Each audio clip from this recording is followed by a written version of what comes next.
Right, welcome to my first ever podcast, and I'd like to formally welcome everyone to the NidoTubePodcast, or the NTPC for short. In this part episode, I'll be talking about the upcoming International Challenge, any recent news that has come out, my first VGC Spotlight Pokemon, which I hope will be informative for people. Then finally, I'll round it off with the Nido Learning Square, where I'll talk about something which may or may not help people when they battle other people in VGC and, just casual play.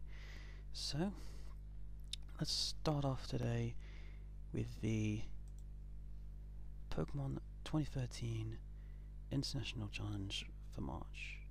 The competition registration period is open from now until March 21st.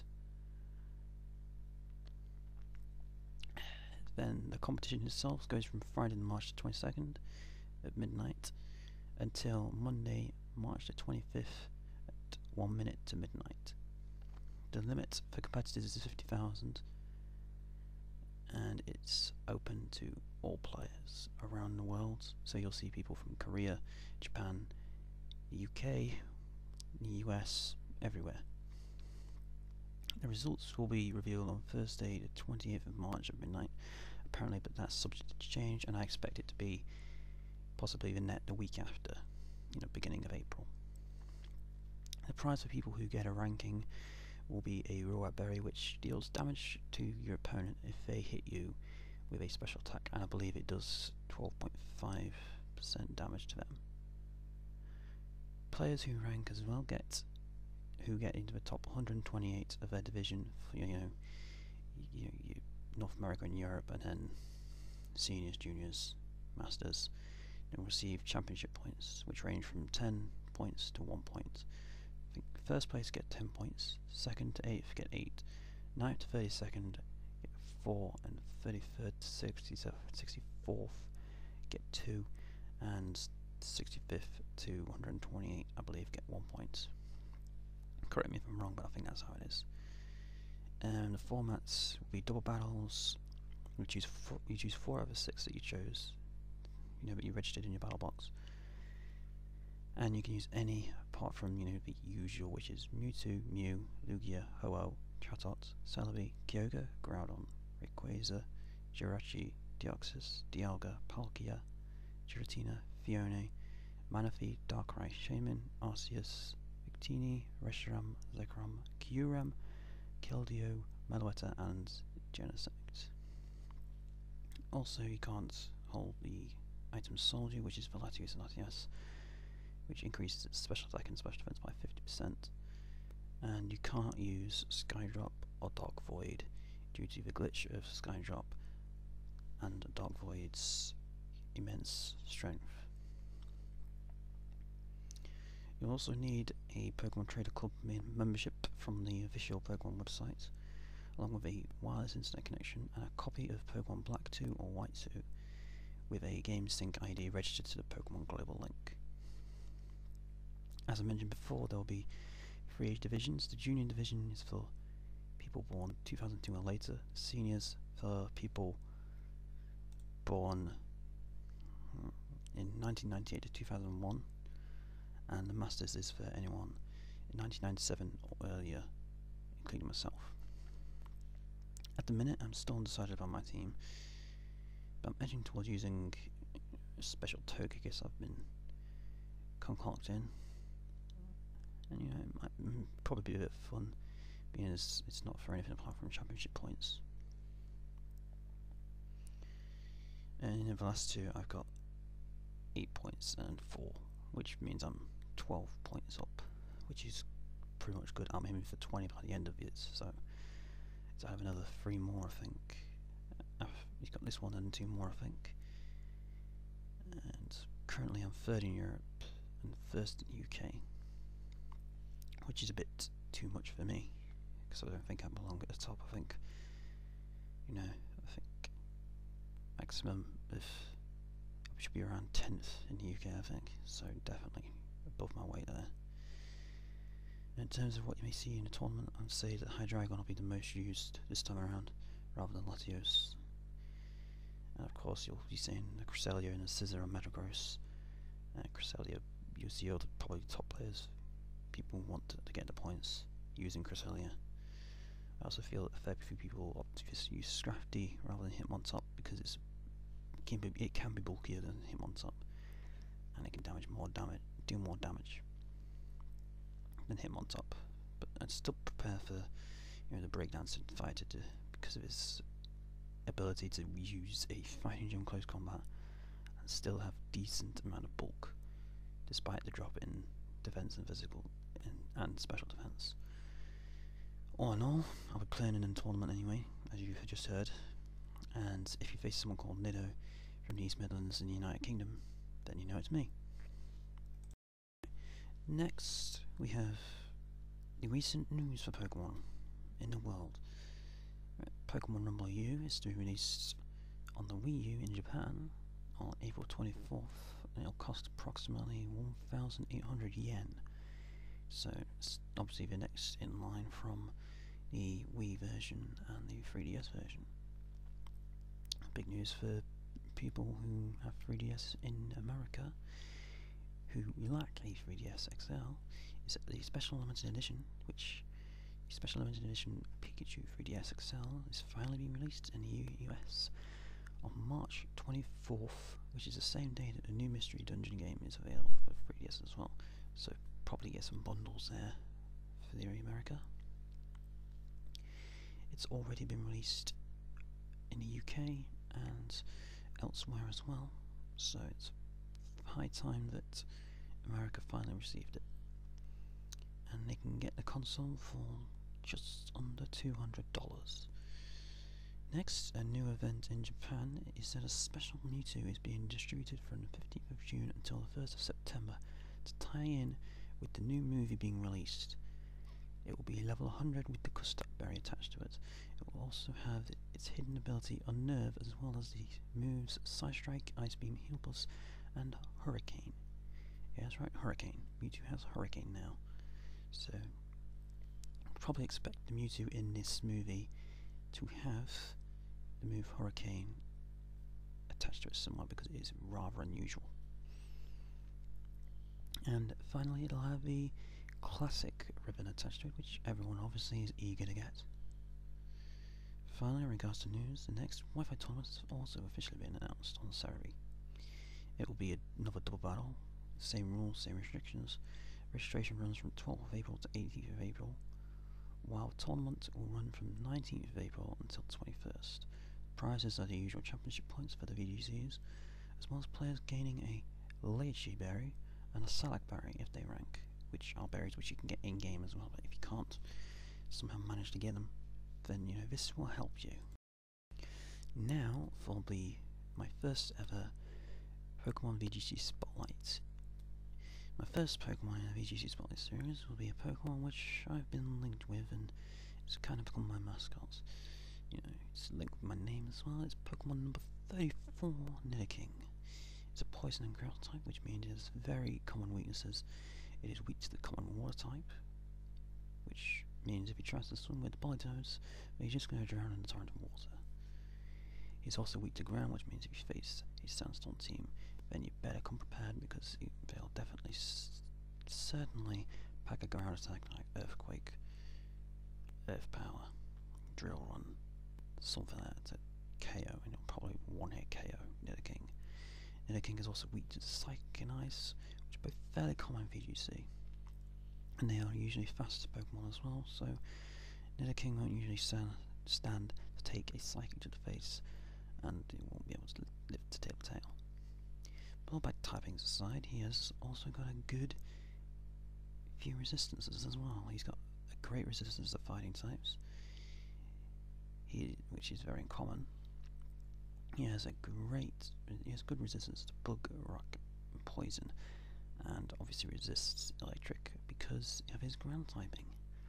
But now I'm hearing you say, why should I pick him for a team though? Well, Nidoking has got a very, very impressive move pool. As the 4-slot syndrome. It's got access to both physical and special attacks. In physical side, he can use Sucker Punch, Ice, Fire and Thunder Punch, Poison Jab and Earthquake. Both are all good attacks for him.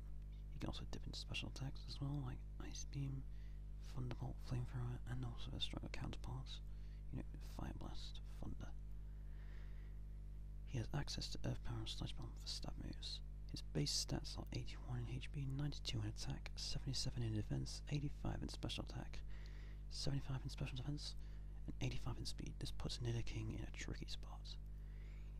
He's not fast enough to deal with the faster things like Latios or anything around the 90 mark. But at the same time, he's not slow enough to be viable in Trick Room. The 85 base speed stat is his flaw.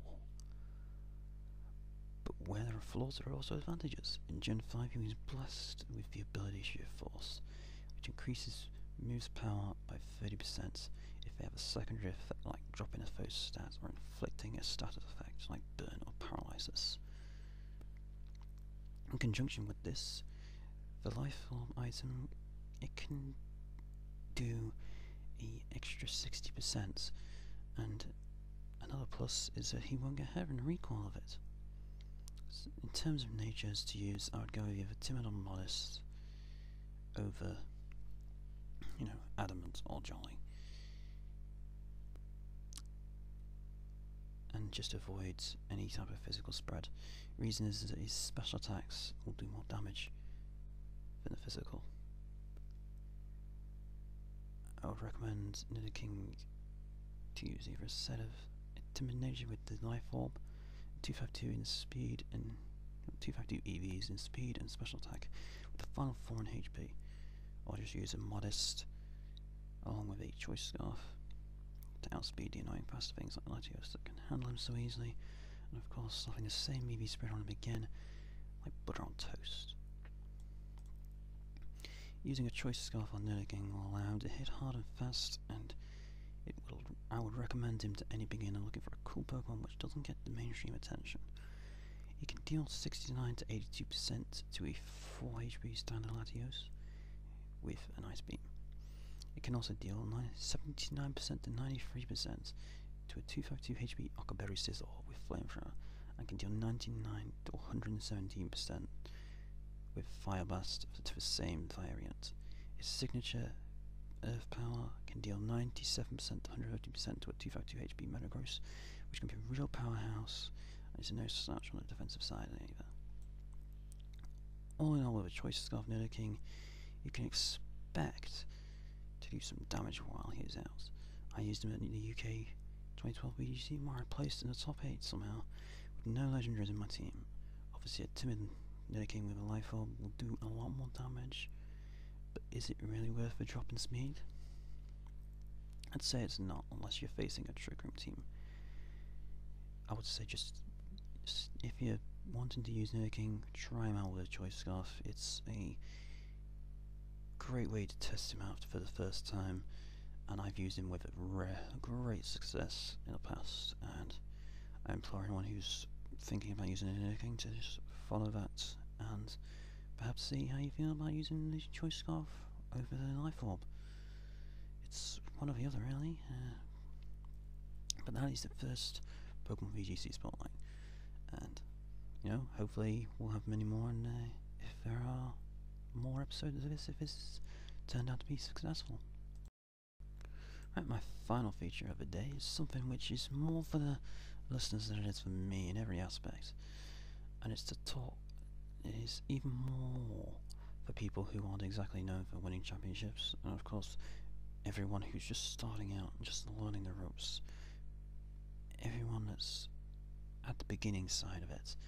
Of course, I'll talk about some sort of tip and will hopefully help someone, anyone really, and I'll try and in every episode that I may somehow complete, I'll try to sound out a tip that will help someone. Today I'll talk about predictions and predicting your opponent. This can be a tricky topic because many people think, and they probably are, I'm not saying they're not, good at predicting. And I'm not saying that people should take any advice that I give but just take it with a pinch of salt, and even toss it out the window if you want, with your 3DS when you're complaining about hacks, like I've nearly done in the past. Predicting is the most important aspect of VGC in my opinion, because it can make or break a game. Whether it is in the first round or in the final, you will see some sort of prediction happening. If you have a feeling that someone is going to switch out due to a bad matchup, then go with your gut. It's better to lead with your heart than it is to overthink things and wind up regretting that you didn't use the move you thought you should. It can be very annoying, trust me, because I've done it before myself. The best players have all done it at some point, and overthinking is usually a bad thing for anyone who does it. Due to only having 4 Pokemon in doubles, you have to make sure you make the most of each one and use it to its fullest. So when you think your opponent will just spam you, you face a rain team and they're just going to spam you with Surf, just try and predict it before you get put in a bad position early on. Predicting is incredibly valuable to any player in the game. If you can out-predict your opponent, you will usually win. And unless they are a meatball, like any sort of sportsmanship, they will congratulate you for having a good game out there and out-predicting them in the match. Predicting your opponent is not something which will just come along straight away. It requires time and experience to get better at making judgment calls and figuring out other players' styles. It's a tough topic to try and explain, but the more battles you do, the better a feel you get on making predictions, the better you may seem to be at making them. Well, I hope that helped you in terms of predicting. I mean, if you want me to talk about any tips that you think I might be able to help people with, then just comment. Tell me if you know me, then just tell me, and I'll try and explain it in the next one, hopefully. My final thoughts.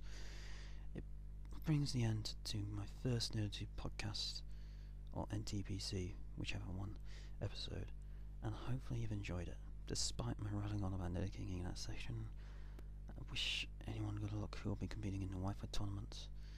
If you play me, then please don't disconnect, because I will hunt you down and kill you. And just kidding.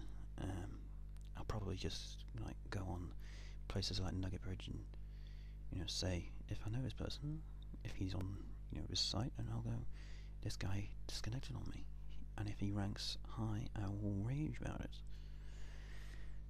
Like I've done in the past, because I've faced someone who's finished first and they disconnected on me when I beat them. I think it was either 3 or 4-0 easily.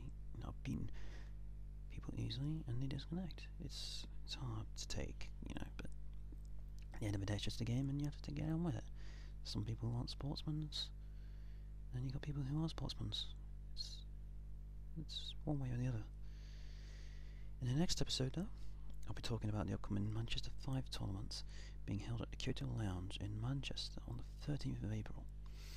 I'll have my reactions on how I feel the Wi-Fi event, or Wi-Fi tournament rather, went.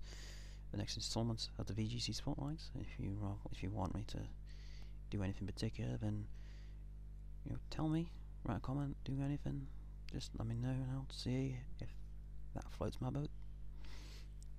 And next time I'll round it off with any news that may have happened in the Pokemon world from now until then. I'll also try another helpful tip if it's even helpful to begin with. So yeah, I hope you've enjoyed listening to me rattle on in my English, non-English speaking voice. I really don't have an accent, so my voice isn't exactly spectacular in any way. It's just the normal. I lack an accent, and I don't see how I can lack an accent when I'm from England. It's bad, but at the same point, it's good knowing I can travel abroad and people won't notice that I've got an English accent. So yeah, I'm rolling on again. I'll leave you now, and that has been the first episode of the NidoTubePodcast, and I hope you've all enjoyed it. And good luck for anyone competing in the Wi-Fi tournament this coming week. That's it. See you later. I'll see you next time.